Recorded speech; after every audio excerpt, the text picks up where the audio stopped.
reconocidas por su gran tamaño, de aspecto intimidante y agresivo, con su característica bocina grave, que se entremezcla con el estremecedor tronar de los cilindros que dan vida a su formidable motor, han convertido estas locomotoras en todo un símbolo de los ferrocarriles uruguayos.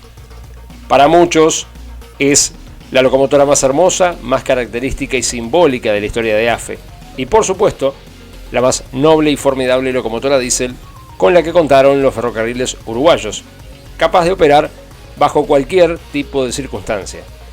Fueron una clase de máquina que logró sobrevivir a todo y que a más de 60 años de haber sido construidas siguen sorprendiendo por su peculiar belleza, fortaleza y a pesar de sus años pueden dar pelea por muchos años más.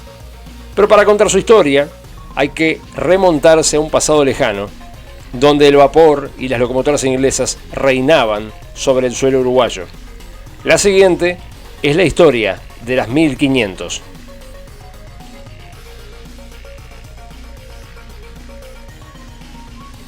En 1945 el Central Uruguay Railway, en sus últimos años bajo el poder inglés, se vio en la necesidad de adquirir locomotoras más potentes que permitieran con menos viajes correr trenes más pesados.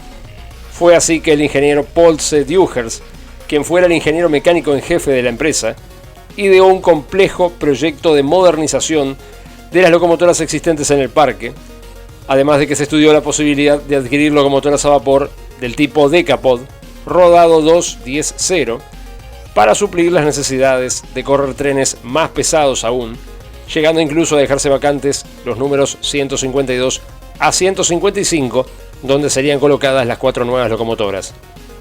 Este proyecto fracasó y con una venta de la empresa a capitales estatales en el horizonte cercano, el proyecto fue literalmente abandonado, a pesar de que la necesidad siguió existiendo y fuera quien fuera que heredara los ferrocarriles, debería tomar alguna medida al respecto. El día 31 de diciembre de 1948 el Parlamento aprobó los proyectos para la adquisición de los ferrocarriles de capitales extranjeros que operaban en el Uruguay, a modo de cobrar la deuda de 17 millones de libras que el Reino Unido había contraído con el Uruguay a través de exportaciones cumplidas de materia prima y alimentos durante la Segunda Guerra Mundial.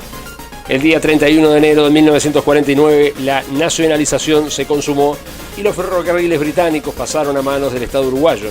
Sin embargo, desde el año 1915 el Estado uruguayo ya tenía bajo su mando compañías ferroviarias y al nacionalizarse las que aún pertenecían bajo los capitales extranjeros, se englobó a las mismas dentro de un ente denominado como Ferrocarril Central del Uruguay, que era una españolización de la compañía Central Uruguay Railway, el CUR, la cual no solo había sido la más grande de las compañías británicas, sino que era la dueña de todas las otras empresas inglesas, a pesar de que todas operaban como empresas independientes.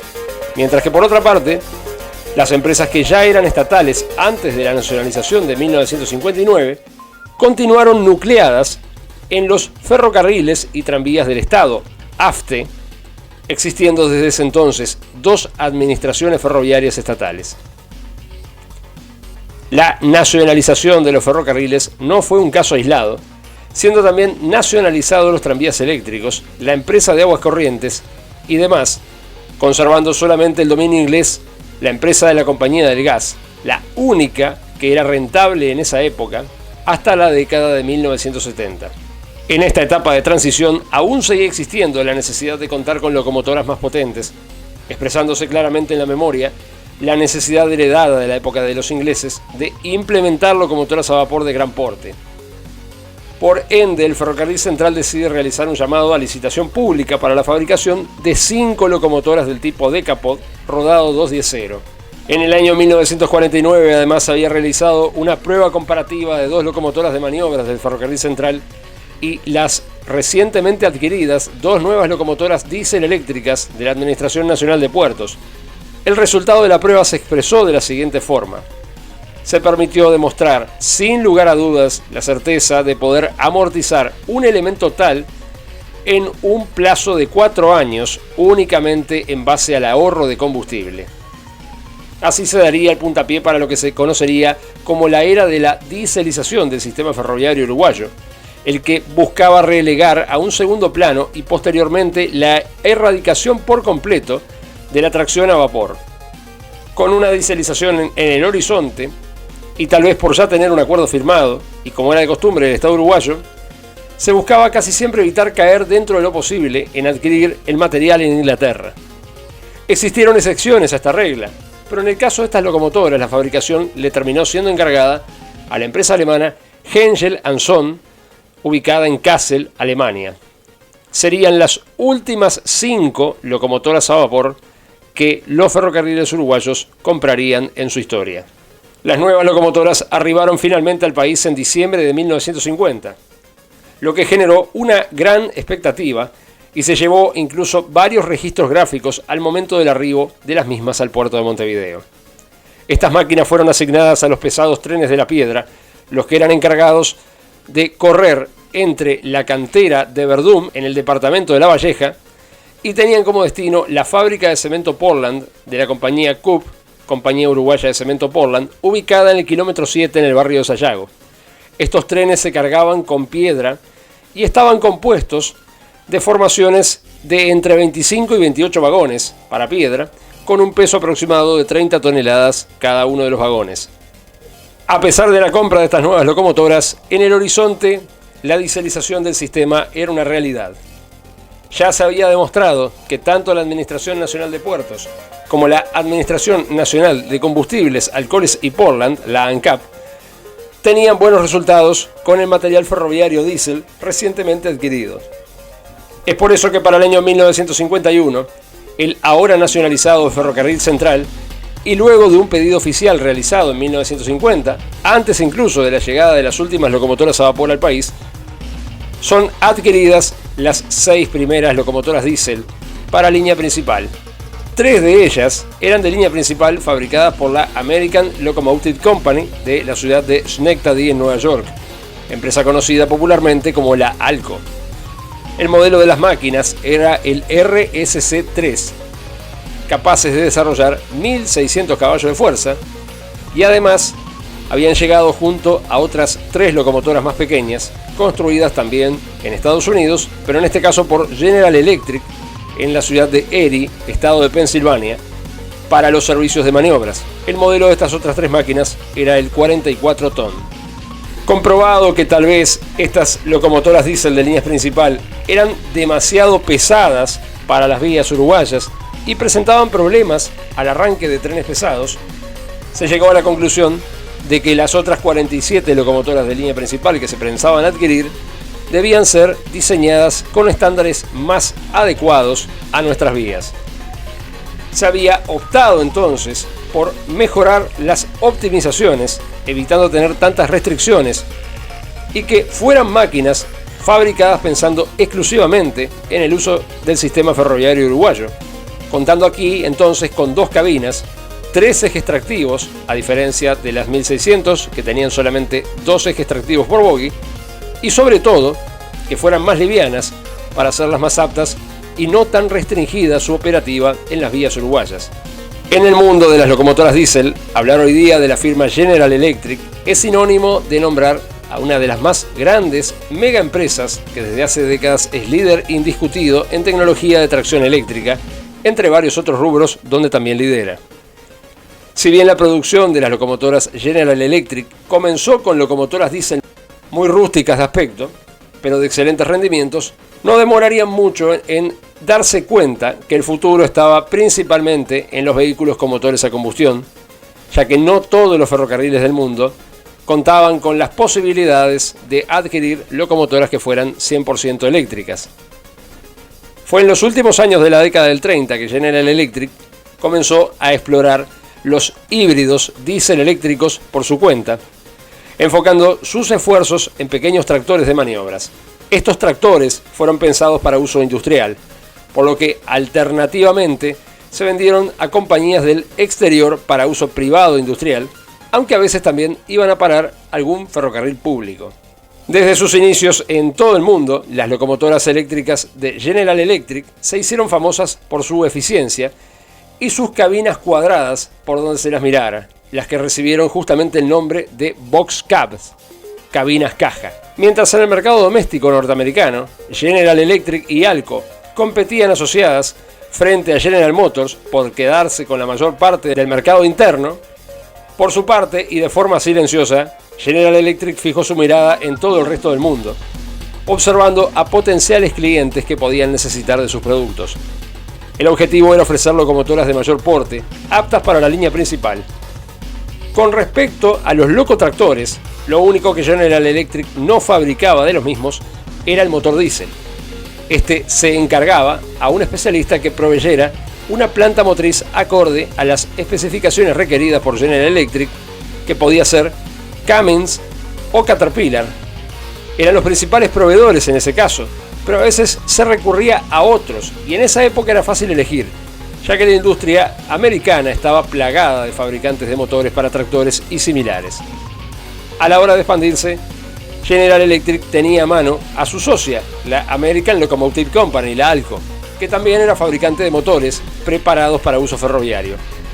Muchas de las locomotoras de esa época tenían plantas motrices Alco, pero General Electric en esos años de estrecha colaboración llegó a encargar la construcción de locomotoras completas a la Alco en Schenectady, Nueva York.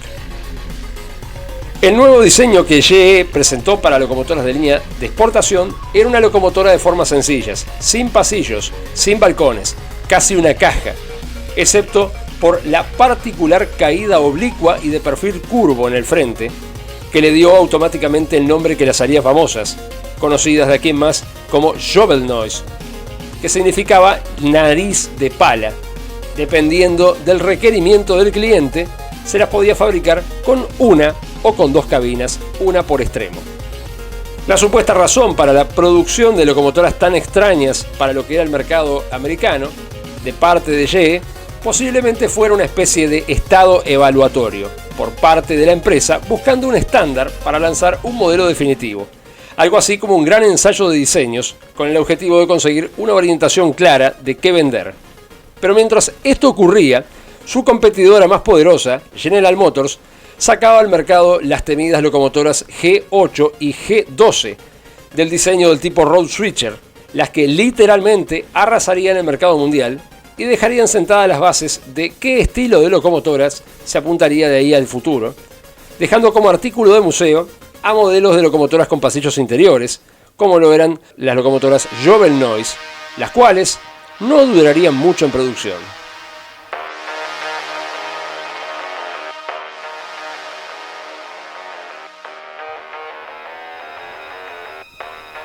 Las primeras Jovel Noise aparecieron en el año 1949 y el primer comprador de las mismas fue la República Argentina. Si bien no está muy claro cómo fue que el Estado argentino se decidió a adquirir el que vendría a ser su primera compra en serie de locomotoras diésel, tampoco se sabe por qué fue adquirida una cantidad tan grande de algo que era totalmente desconocido para la República Argentina.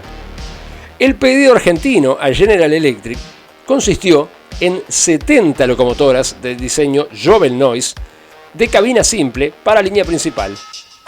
Cada una de ellas estaba equipada con un motor Cooper FLB 12LT de 975 caballos de fuerza y serían utilizadas de a pares en el ferrocarril Belgrano de trocha métrica. La razón por la cual se las juntaba de a pares era porque en sí estaban diseñadas para eso, permitiendo, al ser juntadas dos de ellas, contar con una locomotora de dos motores, con una cabina en cada extremo, y con dos motores sumaban en total 1950 caballos de fuerza, lo cual no solo era una excelente potencia, sino que requería menos fuerza, y si se necesitaba, las máquinas podían perfectamente separarse y operar de manera individual, ya que no compartían ningún componente entre sí que las impidiera de dividirse y trabajar de manera individual cada una. Además de estas máquinas, Argentina adquiriría posteriormente otras dos versiones de locomotoras Jovel Noise, otras 5 de ellas más potentes, también para el ferrocarril Belgrano, y otras 25 para trocha ancha para el ferrocarril Mitre. Pero estas otras dos versiones ya venían equipadas con motores Alco del tipo 244 y no con el motor Cooper como las 70 locomotoras originales, totalizando solamente para la República Argentina 100 locomotoras del tipo Joven Noise, que convertirían el país en contar con más locomotoras de este tipo en su parque. A su vez, la empresa F, Red Norte de Chile, adquiriría en 1951 3 locomotoras Joven Noise bastante parecidas a las argentinas, pero para trocha ancha y también equipadas con motores Alco, sumándose otras más años luego.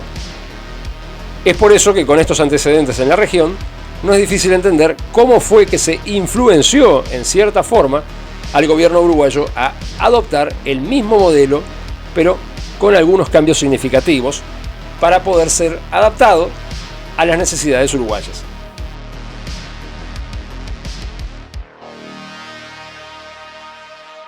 A finales de los años 50, General Electric había producido 4 modelos de exportación de locomotoras diésel eléctricas. Estas máquinas eran las Six Motors 70 Tonner, motorizadas con motores Cooper Bessemer, con carrocería del tipo Joven Noise Cab Unit, nariz de pala con una sola cabina. La 8 Motors, potenciada por el motor Alco 244 de 12 cilindros.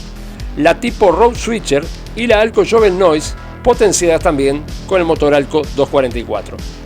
Las modelos 70 Tonner y las Road Switcher fueron fabricadas en versiones de trocha de 3 pies, trocha métrica y ancha, mientras que un par de Joven Noise cubrieron los pedidos de la trocha métrica y ancha también. De esta forma, ahora General Electric ofrecía un amplio rango de diseños capaces de cubrir una amplia gama de especificaciones, donde se tenían en cuenta las limitaciones de peso por eje y vías con capacidad de carga limitada. Además, el largo modelo Joven Noise podía también servir en particular como la fabricación de modelos para trochas estándar y anchas. Sin embargo, General Electric no produjo ningún nuevo modelo de exportación durante el año 1951, pero para 1952 verían la luz 3 nuevos modelos. En el caso de las máquinas uruguayas, el que trata esta historia, fue el primero de ellos, el que tuvo lugar en los primeros meses del año, y se trataba de un pedido especial ordenado tiempo antes por el Ferrocarril Central del Uruguay. Este modelo contaba con una distribución de ejes del tipo CO-CO para trocha estándar, el cual, si bien era del tipo Joven Noise, mostraba como novedad que debía estar equipado con 2 cabinas de conducción, ubicadas una en cada extremo de la carrocería de la máquina. La fabricación de este modelo estuvo basada directamente en el modelo de una cabina del Matadi Leopoldville Railway, conocido ferrocarril como CFML. Este ferrocarril era lo que en aquel entonces se entendía como el Congo belga, que a posterior pasaría a ser conocido como el Zaire, y hoy en día se conoce como la República de Congo. Pero las máquinas para Uruguay, para poder instalar la segunda cabina, fue necesario aumentar el largo de la locomotora de 14,08 metros a 17 metros aproximadamente.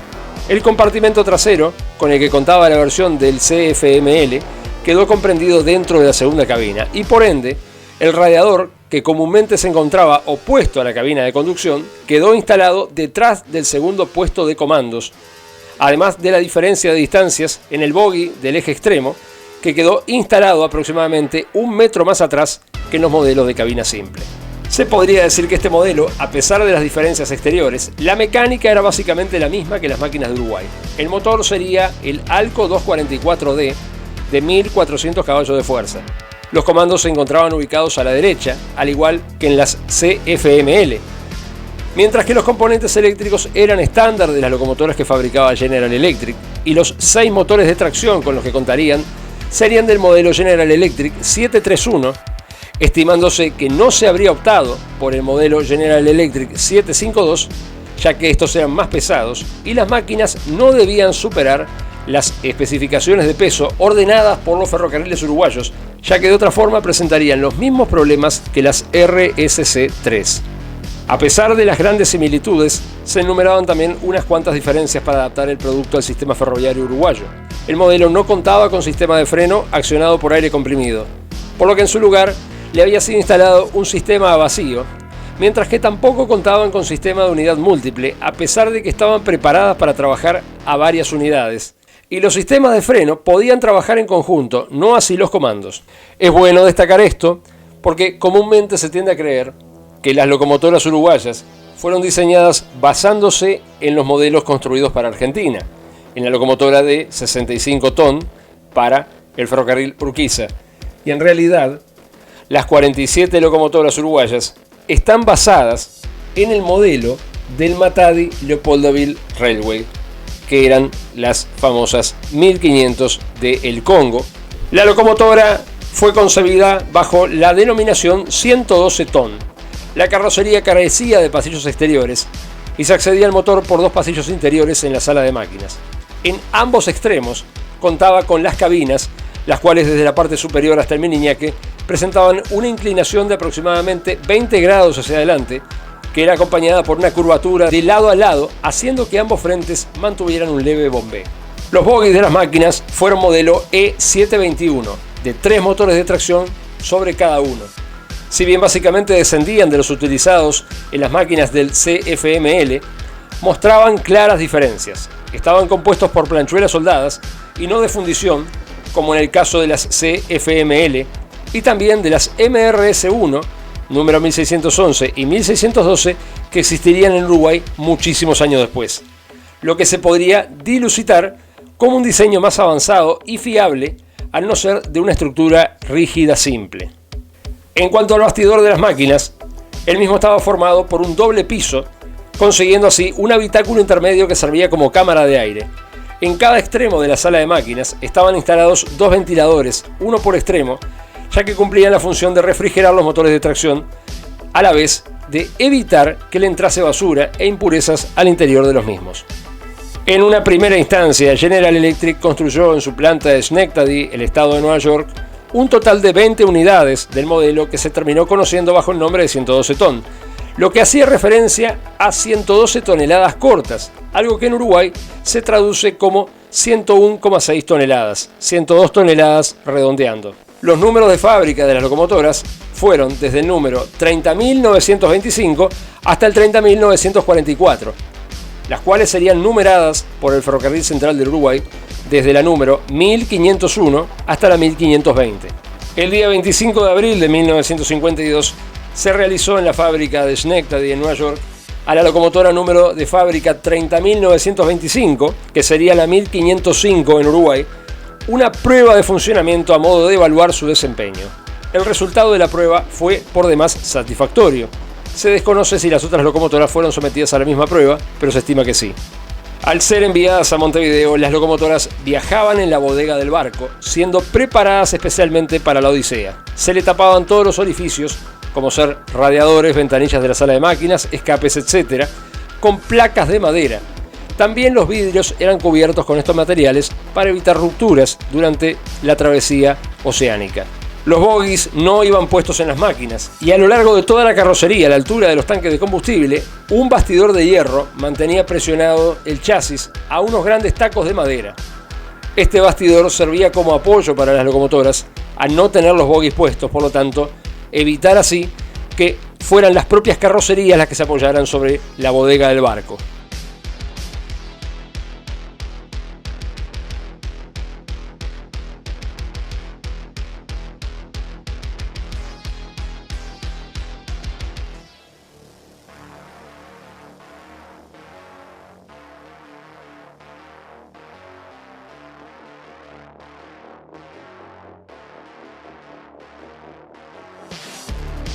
En la llegada al puerto de Montevideo, las locomotoras eran descargadas por la grúa flotante portuaria GF número 1, la misma que había descargado la gran mayoría del material rodante ferroviario que llegaba al país. Los bogies también llegaban de forma independiente y eran bajados del barco primero para luego colocarles de manera provisoria las carrocerías de las máquinas arriba, a modo de posibilitar su movimiento por vías desde el puerto de Montevideo hacia los talleres de Peñarol. A diferencia de las 1600, donde las mismas ya venían pintadas de origen, las 1500 solo traían una base de pintura color claro, similar a la arena, y según se dice, algunas llegaron a circular a prueba con este esquema en la línea. En Peñarol se las pintaba con el mismo esquema aplicado a las locomotoras serie 1600, el cual consistía en pintar a la máquina de color crema con una faja roja en la mitad, rodeando a la carrocería por debajo de esta, dejando un pequeño espacio entre el medio y un color azul mate que envolvía los protectores de los tanques de combustible y los miriñaques. En ambos frentes, la franja roja terminaba en una B pronunciada hacia abajo. En el medio de los laterales de la carrocería y sobre la parte color crema, las máquinas lucían la sigla FCCU, Ferrocarril Central del Uruguay. Sin embargo, no se sabe exactamente hasta qué máquina lucieron esta sigla. Las máquinas 1501 a 1510 la llegaron a lucir, desconociéndose si existieron otras desde la 10 a la 20. En los frentes y debajo de las ventanillas de la cabina, cada máquina lucía su número de identificación. Según las propias memorias, las locomotoras Serie 1500 fueron las primeras máquinas en ser pintadas con los nuevos equipos de soplete en la pinturería de Peñarol. De esta forma, se lograba un trabajo mucho más parejo y prolijo. Un detalle a tener en cuenta es que, a pesar de que el esquema de pintura era estándar, en un primer momento no a todas las locomotoras se les pintaban los números de las máquinas en el mismo sitio, y algunas recibían los números más al centro de los frentes. Finalmente, esto se estandarizó para todas las máquinas, comenzándose a pintar los números aproximadamente 1 metro hacia abajo de los parabrisas.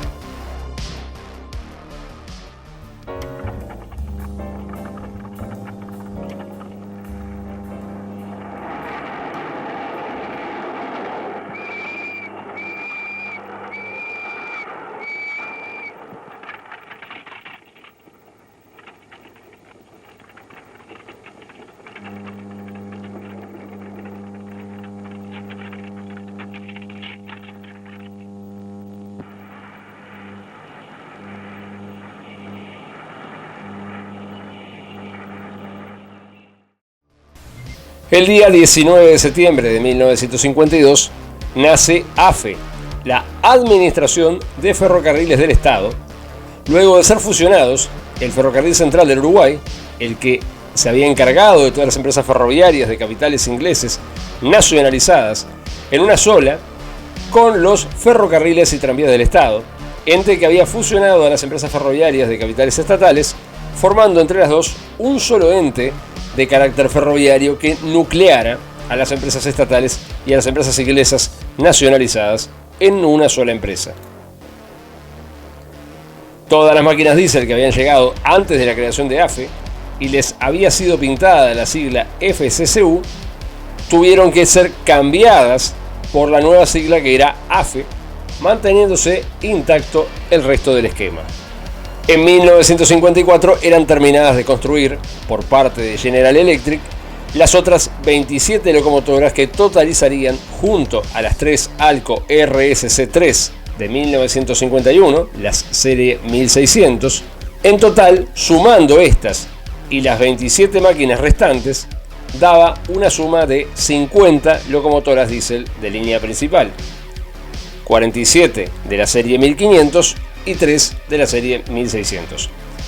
Este segundo lote de locomotoras 1500 fue designado por algunas fuentes con un peso de 106 toneladas, iguales a 95 toneladas largas, lo que significa que, de ser cierto este dato, las máquinas eran más livianas que las anteriores y por ende algún aligeramiento habrían sufrido durante su construcción. Existen versiones que se escudan en causas que podrían provenir de la fabricación intermedia entre el primer y segundo lote para los ferrocarriles uruguayos de las locomotoras tipo Joven Noise de Indonesia, lo cual tal vez hubiera causado algún tipo de cambio en los estándares de fabricación, habiéndosele aplicado luego a las nuevas 27 locomotoras para el Uruguay. Pero nada de esto es cierto, dado que ambas partidas pesaban exactamente lo mismo. Un detalle a tener en cuenta es que las máquinas de las primeras tandas tenían 4 puntos de marcha, mientras que las máquinas de la segunda partida tenían solamente 3. Sin embargo, existían otras diferencias menores entre las máquinas construidas en Schenectady, que fueron las recibidas en 1952, con las máquinas construidas en Erie, que fueron las recibidas en 1954.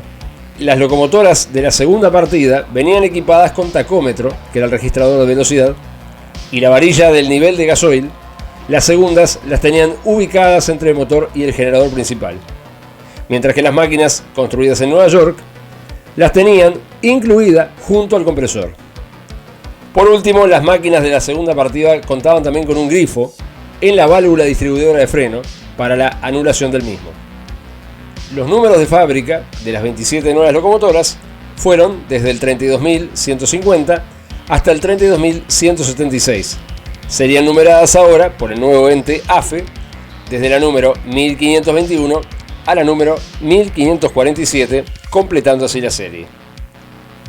La asociación de General Electric con ALCO consistía en que General Electric suministraba el equipo eléctrico y ALCO el resto de los componentes. Sin embargo, como era evidente, muchos componentes específicos eran suministrados por terceros, como ser los rulemanes de las puntas de ejes, que eran fabricados por la americana Timken. Para General Electric, las exportaciones de este tipo de locomotoras significó un aumento importante, no solo en la explotación, sino también en la fabricación de modelos.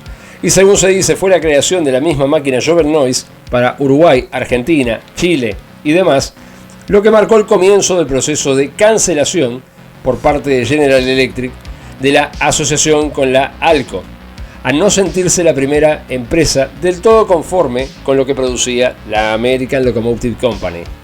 Las máquinas, sin embargo, no arribaban a Uruguay todas a la vez, sino que a medida que iban siendo construidas, llegaban a Uruguay en diferentes embarques, siendo el último de estos compuesto por 12 locomotoras que totalizaban las 64 máquinas diésel americanas, comprendidas entre máquinas de maniobras y máquinas de línea principal.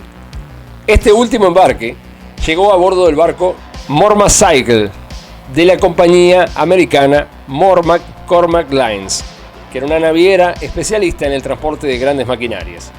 Y al igual que en todas las partidas, las máquinas venían con todos los parabrisas tapados con madera y las carrocerías apoyadas sobre bastidores preparados específicamente para eso, sin sus bogies colocados.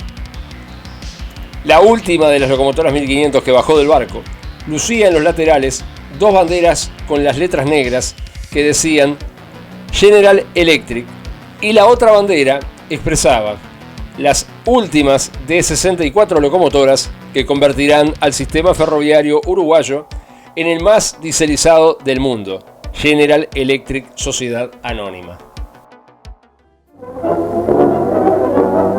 A bordo del Mormac C de la compañía Mormac Cormick, arriban a Montevideo las últimas dos del total de 64 locomotoras diésel eléctricas suministradas a la Administración de Ferrocarriles del Estado por General Electric Sociedad Anónima.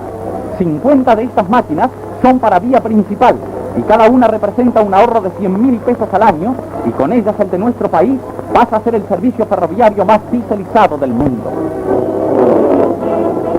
Todas las locomotoras tienen equipo eléctrico General Electric y 61 de ellas fueron entregadas por International General Electric de los Estados Unidos.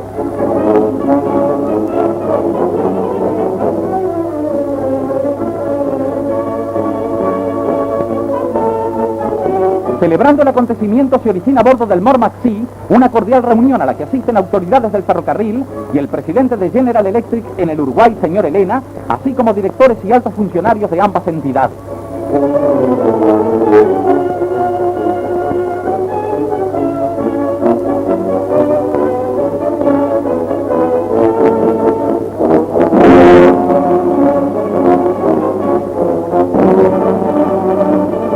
Con la incorporación de estas últimas unidades se completará un programa desarrollado a través de 5 años que representa un sensible progreso en nuestro sistema ferroviario, al que las nuevas locomotoras General Electric... Era evidente que con esta compra masiva de material tractivo diésel se pretendía erradicar de forma rápida e inmediata a la tracción a vapor del sistema ferroviario uruguayo. Sin embargo, los resultados no serían los esperados y las máquinas a vapor deberían seguir trabajando, a pesar de que la llegada de las locomotoras diésel consiguió que fueran erradicadas muchas máquinas de vapor, principalmente las ex locomotoras de los ferrocarriles del litoral, como eran el Midland, el Noroeste y el Norte, porque estas máquinas eran las más antiguas y las que se encontraban en peor estado de conservación. Cuando se buscó erradicar a la tracción a vapor, se decidió que lo ideal era preservar las máquinas que fueran necesarias, más modernas, mejor mantenidas, que eran en su mayoría las máquinas que pertenecían al Central Uruguay Railway. Igual suerte corrieron las ex máquinas de los ferrocarriles del Estado, que en su mayoría estaban en un estado ruinoso, a excepción de las que pasarían a ser la clase Z de AFE, que sobrevivieron unos años más. Y lo mismo ocurrió con las que pasaron a ser las clase X en AFE, que se trataba de las locomotoras más modernas que había tenido el ferrocarril Midland. Estas en particular fueron las únicas ex locomotoras de los ferrocarriles del litoral que sobrevivieron a la llegada de las primeras locomotoras diésel.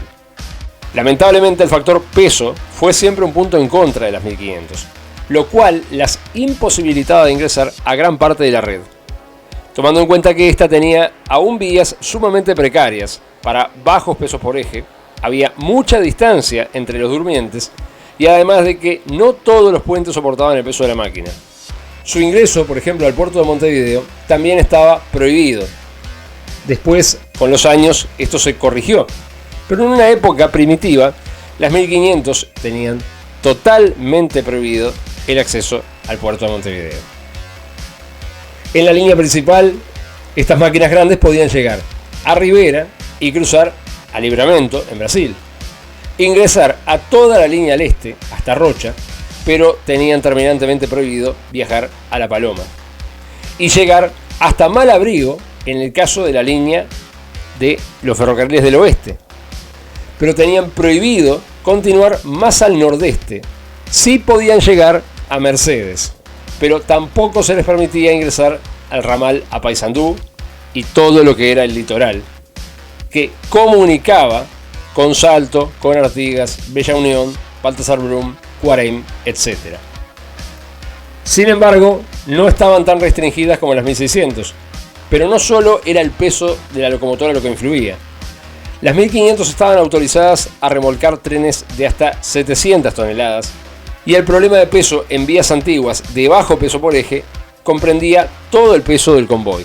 Existían incluso casos inversos, y en cuanto a secciones de la red, como por ejemplo el ramal Puma en Verdún, donde aquí las únicas máquinas diésel que estaban autorizadas a ingresar eran las 1500 y en menor medida las 1600. La razón en este caso no era tanto un tema de peso, sino que las 1600 presentaban problemas de adherencia a causa de su configuración de tracción. Estas máquinas tenían 2 motores menos que las 1500. Eran configuración A1A. Esto significaba que de sus 6 ejes, solamente 4 eran motrices. En cambio, la 1500, de sus 6 ejes, los 6 eran motrices. En la práctica, permitía mejor adherencia de la locomotora, especialmente en los arranques, con trenes pesados y en situaciones donde había, por ejemplo, demasiados repechos. La dieselización en Uruguay demoró en llegar, a diferencia de otros países de la región, donde se había comenzado el relego de la tracción a vapor muchos años antes. Por poner un ejemplo, en la República Argentina, las primeras locomotoras diésel habían sido importadas por el Ferrocarril Sud, que era el hermano mayor del Ferrocarril Central del Uruguay, en el año 1931. Sin embargo, en el Uruguay, la dieselización fue bastante más rápido. En menos de 4 años, habían ingresado al país 64 locomotoras diésel, desplazando ampliamente a la tracción a vapor, principalmente en el año 1954, en el que fueron sacadas de servicio muchas locomotoras de vapor, sobreviviendo un promedio de 90 locomotoras de vapor en activo para suplir las necesidades de todos los trabajos por temas de peso o por falta de cantidad no podían hacerse cargo. Las vaporeras, por su parte, eran repudiadas por la mayoría del personal, especialmente las máquinas más grandes y complicadas, como era el caso de las Hengel, las clase B tipo 210. Y estas, a pesar de contar con una cabina más protegida, no lograban buen resultado por diversos factores. Y es que era evidente, las locomotoras de vapor eran máquinas viejas, tenían una conducción complicada, estaban totalmente desprotegidos del frío los operarios de las mismas, las inclemencias del tiempo, el viento.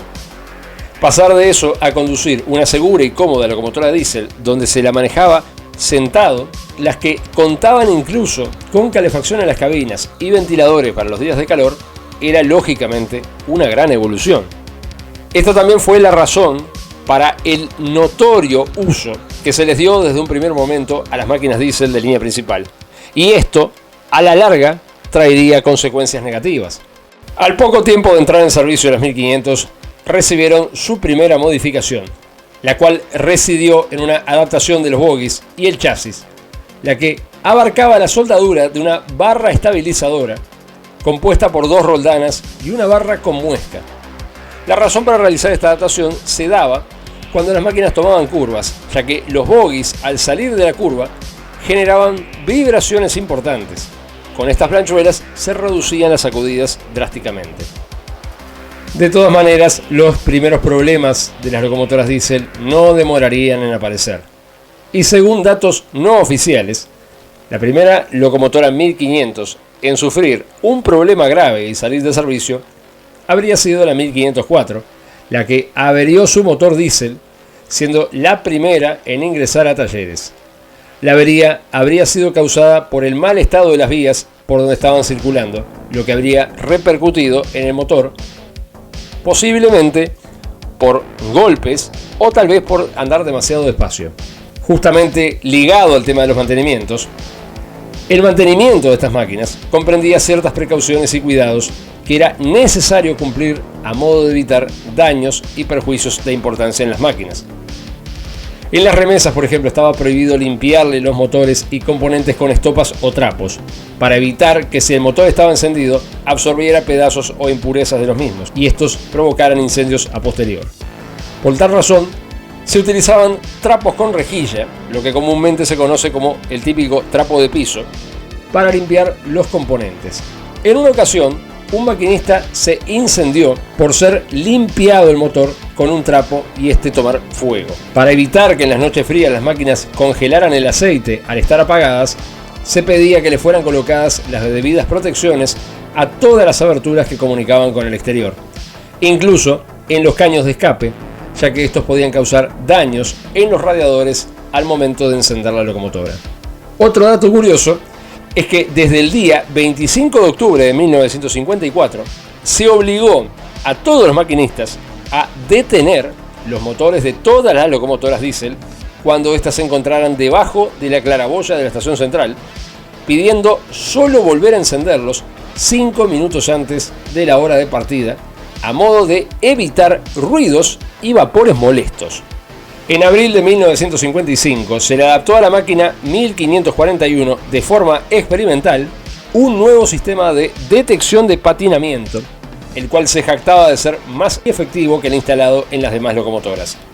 El dispositivo detectaba, indicaba y corregía todo patinamiento ejercido por la máquina. Se podría decir que durante los primeros años de servicio de las máquinas se mantuvo en general un correcto uso del material tractivo, salvo en algunas excepciones.